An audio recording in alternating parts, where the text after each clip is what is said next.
ప్రయత్నం జరిగింది. అటు ప్రభుత్వం వైపు నుంచి, ఇటు మావోయిస్ట్ పార్టీ వైపు నుంచి, మావోయిస్టు పార్టీ పైన ప్రభావం చూపగలిగే వివిధ హక్కుల సంఘాల నుంచి కూడా ఈ ప్రయత్నం జరగాలి. ఈ రక్తపాతాన్ని ఇంకా ఇంకా ఎన్నేళ్ళు కొనసాగిస్తామన్నదే ప్రశ్న. ఆర్ఎస్ఎస్ చీఫ్ మోహన్ భగవత్ ఒక కమెంట్ చేశారు సార్.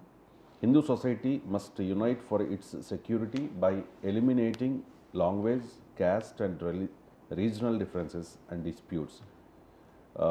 సో హిందూ మతం భద్రత కోసం ఏకం కావాల్సిన అవసరం ఉంది అనేది మోహన్ భగవత్ అభిప్రాయం సార్. నిజంగా హిందూ మతం అంత ఇన్సెక్యూర్గా ఉందా? అంటే హిందూ మతం ఇన్సెక్యూర్ అనలేదు ఆయన. ఆయన అన్నది ఏంటంటే ఫర్ హిందూ నేషన్, హిందూ సమాజం అభద్రత ఉందన్న పదం ఎక్కడ వాడలేదు.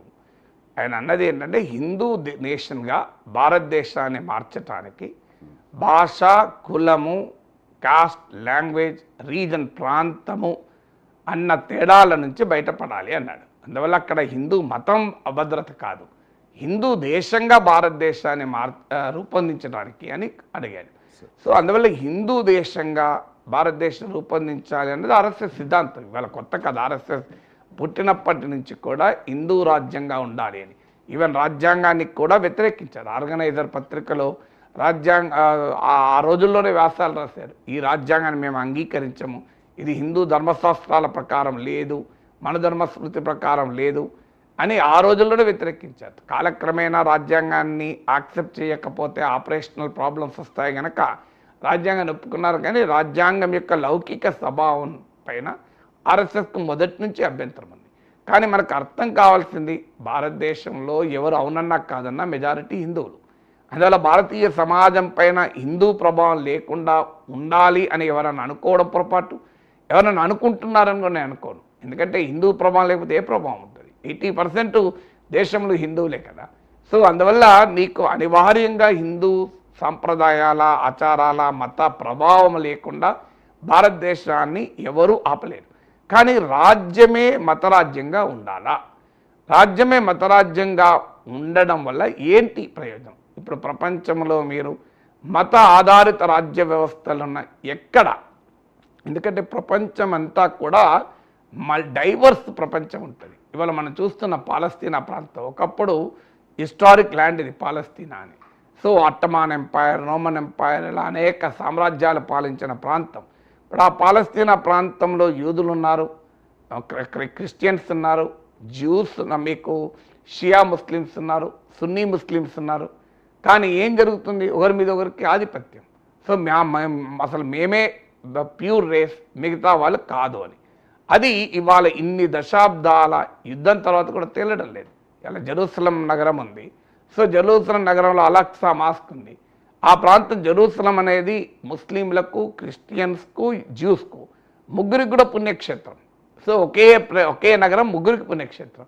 సో అందువల్ల అలాంటి ఒక డైవర్సిటీ ఉన్నటువంటి సమాజంలో మనం ఉన్నాం. ఈ డైవర్సిటీ ఉన్న సమాజంలో ఏ ఒక్క మతం లేదు, ఏ ఒక్క భాష, ఏ ఒక్క ప్రాంతము మేము ఆధిపత్యాన్ని చెలాయిస్తామంటే ఆ సమాజము అతి భయంకరమైనటువంటి ఘర్షణ చూస్తుంది. ఇది హిస్టరీ అనుభవం. మనకు పాలస్తీనా అనుభవం అదే చెప్తున్నాయి. ఇవాళ ఎవరికి మీరు యూదుల దేశమైన ఇజ్రాయెల్ షియా మిలిషియా అయిన హిజ్బుల్లా పైన దాడి చేస్తుంది, హమాస్ పైన దాడి చేస్తుంది. సో మీకు సున్నీ అరబ్ దేశాలు పరోక్షంగా ఇజ్రాయెల్కి సపోర్ట్ చేస్తున్నాయి. ఇవన్నీ మనం చూస్తున్నాం కదా. సో అందువల్ల ప్రపంచంలో ఎక్కడైనా మతం ఆధారిత రాజ్య వ్యవస్థలు లేదు, ఏదో ఒక భాష ఆధిపత్య రాజ్య వ్యవస్థలు, అది ఎంత గొప్ప మతమైనా, ఎంత శాంతియుత మతమైనా రాజ్య వ్యవస్థ అల్లకల్లోలంగా ఉంటుంది. ఇవాళ శ్రీలంక ఉంది, బుద్ధిస్ట్ సింబల్ డామినేషన్. బుద్ధిజం ఎంత శాంతియుత మతం, కానీ ఏం జరిగింది? ఇలా తమిళులు ఊచకోత మీకు నార్థన్ శ్రీలంక, ఈస్టర్న్ శ్రీలంకలో చూశాం కదా. అంటే బుద్ధిస్ట్ సింబల ఆధిపత్యవాదము మీకు శ్రీలంకలో అంతర్యుద్ధం, సివిల్ వార్ కారణమైంది. మియన్మార్లో చూడండి, బుద్ధిస్టు చాలా గొప్ప శాంతియుత మతం, కానీ అక్కడ ఏ రకమైనటువంటి పరిస్థితులు మియన్మార్లో ఉన్నాయో మనం చూసాం. అందువల్ల ప్రపంచంలో మీకు యూరోప్లో చూసాం అనేక వార్స్ జరిగాయి. Catholic Britain, Protestant France, English versus French, ఈ ఘర్షణలన్నీ మనం యూరోప్ చూసాం. అందువల్ల మానవ జాతి చరిత్రనే మతము, రాజ్యము, పొలిటికల్ అథారిటీ, రిలీజియస్ అథారిటీ ఒకటిగా ఉంటే ఆ సమాజము తీవ్రమైన సంక్షోభాన్ని చూసింది. కారణం ఏంటంటే ఒక సమాజంలో అనేక మతాల వారు ఉంటారు. ఇది ఇవాళ కాదు, 10th జూన్ 1947 జూన్ 10, 1947లో సర్దార్ వల్లభాయ్ పటేల్, ఆర్ఎస్ఎస్ గౌరవించేటువంటి నాయకుడు, బీజేపీ ఆదర్శంగా భావించేటువంటి నాయకుడు. ఆయన ఏమి హిందూ ధర్మానికి వ్యతిరేకం కాదు. హిందుత్వ రాజకీయాలు ఇప్పటికీ సర్దార్ పటేల్ ఆదర్శంగా తీసుకుంటాయి. సర్దార్ పటేల్ మీకు రచనలు కలెక్టర్ వర్క్స్లో దొరుకుతుంది చూడండి. నాకు గుర్తున్నంత వరకు 10th జూన్ బిఎం బిర్లా అనే అతను సర్దార్ పటేల్కు లేఖ రాస్తాడు. మనం 1947 ఆగస్టు 15th ఆగస్ట్ రోజు పాకిస్తాన్, ముస్లింలకు పాకిస్తాన్ దేశం ఏర్పడుతుంది కనుక హిందుస్థాన్ని హిందూ దేశంగా ప్రకటించే ఒక అద్భుత అవకాశం మనకు వచ్చింది అని సర్దార్ పటేల్ లేఖ రాస్తారు. మీరు నా ఆలోచనతో ఏకీభవిస్తారనుకుంటాను. సర్దార్ పటేల్ 10th జూన్ 1947లో బిఎం బిర్లాకు రాసిన లేఖలో అది సరైంది కాదు, భారతదేశంలో అనేక మతాలకు చెందిన వారు ఉన్నారు, వారిని కాపాడడము, రక్షించడము, సమాన పౌరులుగా చూడడం కూడా మన పవిత్ర బాధ్యత. స్టేట్ బిలాంగ్స్ టు ఆల్, రాజ్యము అందరికీ సంబంధించింది. అందువల్ల హిందుస్థాన్ని హిందూ దేశంగా ప్రకటించలేము. ఇది సర్దార్ వల్లభాయ్ పటేల్ అన్నమాట. మహాత్మా గాంధీ 1908లో ఆయన హింద్ స్వరాజ్ అనే తన ఆలోచన సరళిని ప్రవేశపెడుతూ చెప్తాడు, ప్రపంచంలో ఎక్కడ కూడా మతము, దేశము ఒకటి కాదు. సో మతము, దేశము అని, నేషనాలిటీ అండ్ రిలీజన్ అని ఒక్కటనుకున్న ప్రపంచంలో ఎక్కడైనా హింసను చూసాము. అందువల్ల మతము సమాజాన్ని నైతికంగా, సమాజాన్ని ఒక మార్గంలో పెట్టడానికి మతం అవసరం జీవన శైలిలో భాగంగా. కానీ రాజ్య వ్యవస్థ అనేది అనేక మతాలు, అనేక భాషలు, సంస్కృతులు ఉన్న సమాజంలో ఏ ఒక్క మతానికే రిప్రజెంట్ చేస్తే ఆ సమాజం అల్లకల్లోలంగా ఉంటుంది. ఇది మీకు గాంధీ మహాత్ముడు ఉన్నారు, అంబేద్కర్, ఆయన కాన్స్టిట్యూంట్ అసెంబ్లీ రాజ్యాంగ నిర్ణాయక సభలోని sub committee on rights of states and minorities, rights of states and minorities అనేది అంబేద్కర్ థీసిస్. అందులో ఒక మాట చెప్తాడు, the divine right of the majority to rule the minority as per the majority wishes. అంటే మన దేశంలో జాతీయత అనే దానికి ఒక వక్రీకరణ ఇస్తున్నారు. మెజారిటీ ప్రజల ఆలోచనలకు అనుగుణంగా, మెజారిటీ ప్రజలు కోరుకున్న విధంగా మైనారిటీలను కూడా పాలించడమే జాతీయతగా భావిస్తున్నారు. రాజ్యాధికారంలో భాగము మైనారిటీలు అడిగితే అది మతోన్మాదం అవుతుంది. రాజ్యాధికారం మా గుప్పిట్లోనే ఉంచుకోవాలని మెజారిటీ ప్రజలు అనుకుంటే అది జాతీయత అవుతుంది. ఇది అని అంబేద్కర్ వ్యాఖ్యానిస్తాడు. నేను వీళ్ళు అంబేద్కర్ కానీ, గాంధీజీ కానీ, సర్దార్ పటేల్ కానీ ఎవరు హిందూ మతానికి వ్యతిరేకం కాదు కదా.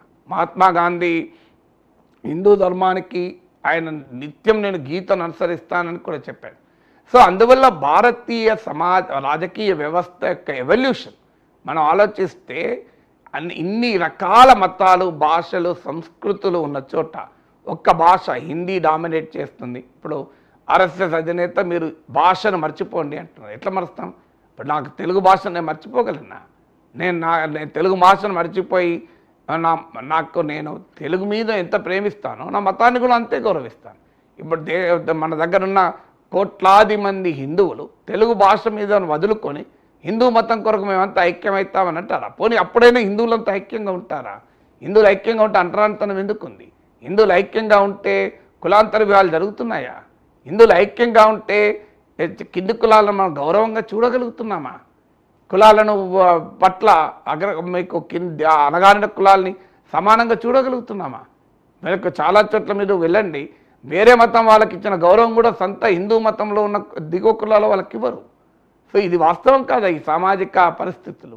అందువల్ల మరి మొదలు హిందూ మతంలో ఆ సమానత్వాన్ని మనం తీసుకురాగలిగాలి. కులాల జాడ్యం నుంచి బయటపడేసి అనగారిన కులాలను కూడా గౌరవంగా ఆత్మగౌరవంతో చూడగలగాలి. ఆ వాతావరణం ఉందా ఇవాళ ఇప్పటికీ సమాజంలో లేదే. దేవాలయాల్లోకి దళితులను రానియరు, దళిత గ్రామాల్లో మీకు కులపరమైన దాడులు జరుగుతూ ఉంటాయి. ఇప్పటికీ గుణమే చేసుకొని చెప్దాం, సమాజంలో ఉన్న అగ్రకులాలు దళితుల్ని ఇతర అణగారిన కులాల్ని, మోస్ట్ బ్యాక్వర్డ్ కాస్ట్లను, ఓ రజక కుటుంబాన్నో, ఒక నాయి బ్రాహ్మణ కుటుంబాన్నో, ఒక దళిత కుటుంబాన్నో ఈక్వల్ రెస్పెక్ట్తో చూడగలుగుతున్నారా? సమానమైన హోదాతో నా సొంత కులం వాళ్ళు వచ్చినప్పుడు చూసిన రీతిలో చూడగలుగుతున్నారా? అది మొదలు హిందూ సమాజంలో ఉన్న ఈ అంతరాల్ని స్త్రీ పురుషులను సమానంగా చూడగలుగుతున్నాం. ఆ కుటుంబంలో భార్య హిందువే, భర్త హిందువే. మరి భర్త ఎందుకు భార్య పైన ఆధిపత్యం చెలాయిస్తున్నాడు? నేను మీకు బాధితులు హిందువులే, నిందితులు హిందువులే కదా అనేక చోట్ల. ఎందుకు జరుగుతుంది స్త్రీలపైన ఈ హింస? స్త్రీ పురుషులు సమానంగా ఉన్నారా? అందరు హిందువులే కదా. అందువల్ల ఒకే మతంలో కూడా సమానత్వాన్ని మొదలు సాధించాలి. ఆ తర్వాత రాజ్య వ్యవస్థ రిలీజియన్ న్యూట్రల్గా ఉండాలి. అంటే ఏ మతానికి అనుకూలంగా ఉండకూడదు. మళ్ళీ మైనారిటీల బుజ్జగింపు కూడా సరైనది కాదు. మీకు ఉదాహరణకు లెట్స్ సింప్లీ థింక్, మన వాళ్ళు ఇంతమంది అమెరికాలో ఉన్నారు. రేపు డొనాల్డ్ ట్రంప్ అధికారంలోకి వచ్చి, లేదా కమలా హారిస్ అధికారంలోకి వచ్చి, కమలా హారిస్ అంటే మళ్ళీ మన భారతీయ సంతతి, ట్రంప్ అధికారంలోకి వచ్చి, America will be a Christian country. అందువల్ల ఇక్కడ క్రిస్టియన్స్కు మాత్రమే పౌరులు, మిగతా వారెవరు పౌరులు కాదు. వాళ్ళు సెకండ్ గ్రేడ్ సిటిజన్స్ లాగానే ఉండాలి. ఎందుకంటే ఒకసారి సెక్యులర్ కంట్రీ కాక అది రిలీజియస్ కంట్రీ అయితే ఆటోమేటిక్గా ఆ రిలీజన్ వారికి ఉంటుంది కదా. ఇంగ్లీష్ ఒక్కటే లాంగ్వేజ్. మనం అమెరికాలో ఉన్న ఈ లాంగ్వేజు, ఎథనిసిటీ, రిలీజన్ అనే డిఫరెన్సెస్ వదులుకొని ఒకటే దగ్గరికి వద్దాం అని పిలిపించారనుకోండి, మన తెలుగు వాళ్ళంతా హర్షంతో సంతోషంగా ఉంటారా? ఇలా అమెరికా గడ్డపైన తెలుగు సాహితీ ఉత్సవాలు జరగడం లేదా? ఇవాళ బోస్టన్ గడ్డపైన మనం బతుకమ్మ ఆడడం లేదా? డలాస్లో మనము భగవద్గీత ప్రవచనాలు చెప్పుకోవడం లేదా? మరి ఇది అవకాశం ఉంటుందా అమెరికా? అంటే అమెరికాలో మాత్రం మనకు అవకాశం ఉండాలి, ఇక్కడ మాత్రం మనం అలా ఉండం. ఇది హిపోక్రసీ కదా. మన అమెరికాలోనో బ్రిటన్లోనో మన వాళ్ళే ఉన్నప్పుడు అక్కడ మనం ఏం కోరుకుంటున్నాం? మన ఆలయాలు ఉండాలి, మన సంస్కృతి ఉండాలి, మన పండుగలు ఉండాలి. వైట్ హౌస్లో కూడా దీపావళి జరుపుకుంటున్నారు. సో మనకు పెద్ద పెద్ద యునైటెడ్ అరబ్ ఎమిరేట్స్ ఒక ఇస్లామిక్ దేశంలో ఒక పెద్ద ఆలయం కట్టుకున్నారు. ఈ మధ్య ప్రధానమంత్రి నరేంద్ర మోడీ ప్రారంభించాడు. అంటే ఒక ఇస్లామిక్ దేశంలో ఆలయం ఉండాలి, కానీ మనం అక్కడ మాత్రం మైనారిటీలకు కూడా గౌరవం ఇవ్వాలి. బంగ్లాదేశ్లో ఇవాళ మనం హిందువుల ఉచ్చకోతను అన్యాయం అని అనడం లేదా? అందువల్ల ఎక్కడ ఇతర దేశాలేమో సెక్యులర్గా ఉండాలి, నా దేశం మాత్రం మతరాజ్యంగా ఉండాలంటే మరి అమెరికా కూడా క్రిస్టియన్ కంట్రీగా ఉండాలని మనం కోరుకుందామా? America, UK, Europe, France, Germany ఇవన్నీ క్రిస్టియన్ కంట్రీస్ అయిపోవాలి, సెక్యులర్ నేషన్గా ఉండకూడదని ఆశించుదామా? భారతీయుడు ఎవరైనా భావిస్తాడా? అందువల్ల హిందూ మతంలో అనేక సెక్యులర్ అంశాలు ఉన్నమాట నిజం, అనుమానమే లేదు. హిందూ ధర్మం వసుదైక కుటుంబాన్ని బోధించింది, సర్వమానవ సౌభ్రాతృత్వాన్ని బోధించింది. ఈ సర్వమానవ సౌభ్రాతృత్వము కలిగినటువంటి హిందూ ధర్మాన్ని ప్రచారం చేస్తే ప్రపంచంలో ఎవరు, ఏ శక్తి కూడా హిందూ ధర్మాన్ని అడ్డుకోలేదు. హిందూ మతం కాదు, ఒక ధర్మం. ఇది మతం కాదు, ఒక జీవన శైలి. సో స్వామి వివేకానంద షికాగోలో అంటాడు, నేను ఏ గడ్డ నుంచి వచ్చానంటే మా మతంలోనే సత్యం ఉందని అనుకోము, అన్ని మతాల్లోనూ సత్యం ఉందని భావించేటువంటి ఒక పవిత్ర భూమి నుంచి వచ్చాను అంటాడు స్వామి వివేకానంద. సో అందువల్ల భారతీయ సాంస్కృతిక వారసత్వము, హిందూ ధర్మంలో ఉన్నటువంటి ఈ సార్వజనీన విశ్వజనీనమైనటువంటి అంశాలను మనం ముందుకు పెడదాం. కానీ మతంలో కాలక్రమేణా అనేక పొరపాటు ధోరణులు కూడా వస్తాయి. ఇవాళ కుల జాడ్యం ఉంది హిందూ మతంలో, దాన్ని అంగీకరిద్దామా? అది ఏ ధర్మంలోనూ సనాతన ధర్మం పేరిట ఎవరైనా కుల వ్యవస్థను ప్రోత్సహిస్తానంటే ఒకవేళ దాన్ని అంగీకరిస్తాం. సనాతన ధర్మం పేరిట సర్వమానవ సౌభ్రాతృత్వాన్ని చెప్తే ఖచ్చితంగా నేను కూడా సనాతన హిందువుడే. కానీ సనాతన ధర్మం పేరిట కుల వ్యవస్థ ప్రోత్సహించారనుకోండి, నేను సనాతన హిందువుగా గర్వపడలేను కదా. అందువల్ల హిందూ ధర్మంలో ఉన్న అనేక సార్వజనీన యూనివర్సల్ వాల్యూస్ను, ఈగాలిటేరియన్ వాల్యూస్, విశ్వజనీనమైన భావనలు అనేక ఉన్నాయి, వాటిని ముందు పెట్టండి. కానీ అదే సమయంలో అనేక మౌఢ్యాలు ఉన్నాయి, అనేక అణచివేత ధోరణులు ఉన్నాయి. సో ఈ ధోరణులను వ్యతిరేకంగా ఉందాం, మతాన్ని సంస్కరించుకుందాం. ఏ మతము శాశ్వతం కాదు, కాలక్రమేణా మారుతూ ఉంటుంది. ఎందుకంటే సమాజంలో భాగంగా ఒకప్పటి ఆచారాలు, సాంప్రదాయాలు, కట్టుబాట్లను అంగీకరిద్దామా? ఒకప్పుడు సతీ సాగమం నుండి ఇప్పుడు ఒప్పుకుందామా? దాన్ని మనము తప్పన లేదా? అప్పుడు సతీకి టెంపుల్స్ కూడా కట్టారే, మనం ఇప్పుడు కట్టుకోగలమా? అప్పుడు సహమనాలు చేశారు, మనకు ఇప్పుడు చేయమని అనగలమా? సో అందువల్ల అప్పుడు ఉన్నటువంటి సామాజిక పరిస్థితులు అప్పుడు మతాన్ని ఎవాల్వ్ చేస్తాయి. ఇవాళ ఆధునిక పరిస్థితులు, ఆధునిక విలువలకు అనుగుణంగా మతాన్ని మనం ఎవాల్వ్ చేసుకుంటూ రాజ్య వ్యవస్థ రిలీజియన్ న్యూట్రల్గా ఉన్నప్పుడే ఆ దేశం సమైక్యత, సమగ్రత, శాంతి, సామరస్యాన్ని కాపాడగలుగుతాం. ఈ లౌకికవాదం అనేది హిందూ వ్యతిరేకం కాదు. లౌకికవాదం అనేది హిందూ మతాన్ని సమాజం నుంచి తొలగించాలనే ఆలోచన ఎప్పుడు కూడా చేయదు. లౌకిక తత్వం అంటే రాజ్యానికి మతం ఉండదు. సొసైటీ ఇర్రిలీజియస్ కాదు, స్టేట్ ఈజ్ ఇర్రిలీజియస్. సొసైటీ ఇర్రిలీజియస్ చాలామంది అనుకుంటారు, అది కాదు. Secularism is not for abolition of religion. మతాన్ని అంతం చేయడం కాదు. మతాతీత సమాజము లౌకికవాదం కాదు. మతాతీత రాజ్యం మాత్రమే లౌకికవాదం. మతాతీత రాజ్యం వేరు, మతాతీత సమాజం వేరు కదా. మతాతీత రాజ్యం అంటే ఏంటి? రాజ్య వ్యవస్థ పర్టికులర్గా ఒక మతాన్ని ప్రోత్సహించదు. రాజ్య వ్యవస్థ ప్రత్యేకంగా అది మెజారిటీ కానీ మైనారిటీ కానీ ఓ మతానికి అనుకూలంగా కానీ వ్యతిరేకంగా కానీ ఓ మతం పట్ల వివక్షతో ఉండదు. ఇలా భారత రాజ్యాంగంలోని article 9 citizenship, article 14 right to equality, article 15, article 25 to 29 మత స్వేచ్ఛ. ఇది మరి మత రాజ్యంలో ఉంటాయి అవన్నీ. అంటే మతరాజ్య భావన రాజ్యాంగ మౌలిక విలువలకే విరుద్ధం కదా. ఇప్పుడు భారత రాజ్యాంగంలోని ఉన్న అంశాలు కదా. సో అందువల్ల భారతదేశంలో హిందూ ధర్మానికి ఏ ప్రభావము లేదు. ఇలాంటి వేల సంవత్సరాల రకరకాల దాడుల్ని నిలబడి భారతీయ సంస్కృతి, హిందూ ధర్మం నిలబడింది. అందువల్ల ఆ భయంతో ఏమో జరిగిపోతుందని అనుకోవాల్సిన అవసరమే లేదు. ఖచ్చితంగా భారతదేశం 50 ఏళ్ళు కాదు, నెక్స్ట్ 100 years కూడా మెజారిటీ హిందువులే ఉంటారు. ఎక్కడికి పోతారు? హిందూ ఇన్ఫ్లుయెన్సెస్ ఉంటాయి, కానీ అది ఒక్క రకం కాదు. ఇప్పుడు హిందూ మతాన్ని ఆచరించడంలోనే అనేక రూపాల్లో ఆచరిస్తారు కదా. అందరూ ఒక రకంగా ఆలోచిస్తారా? మీరు మనం ఆ తేడాలు ఇప్పుడు మాట్లాడుకోవాల్సిన సమయం కాదు, కానీ మనకు తెలియదు అందరి ఇళ్లలో మనం జరుగుతున్నదే కదా. సో అందువల్ల మనకు మనం అల్టిమేట్గా ఒక మతం సమాజాన్ని, వ్యక్తిని ప్యూరిఫై చేయాలి. సమాజంలో వ్యక్తిని, సమాజాన్ని ప్యూరిఫై చేసడానికి మతధర్మం ఉపయోగపడాలి. రాజ్యము, రాజకీయము ఇది లౌకికంగా ఉండాలన్నది అన్నది ప్రపంచ అనుభవం కదా. నాగరిక ఆధునిక ప్రపంచ అనుభవం. ఇందుకు భిన్నంగా ఉన్న ప్రపంచంలో ఏ దేశం బాగుపడదో నాకు చెప్పండి. Right sir. హర్యానా, జమ్మూ కాశ్మీర్ ఎన్నికల ఫలితాలు వస్తూ ఉన్నాయి సార్. సమయం 8:54 ఇప్పటి వరకు ఉన్న ట్రెండ్స్ చెప్తూ ఉన్నాను నేను.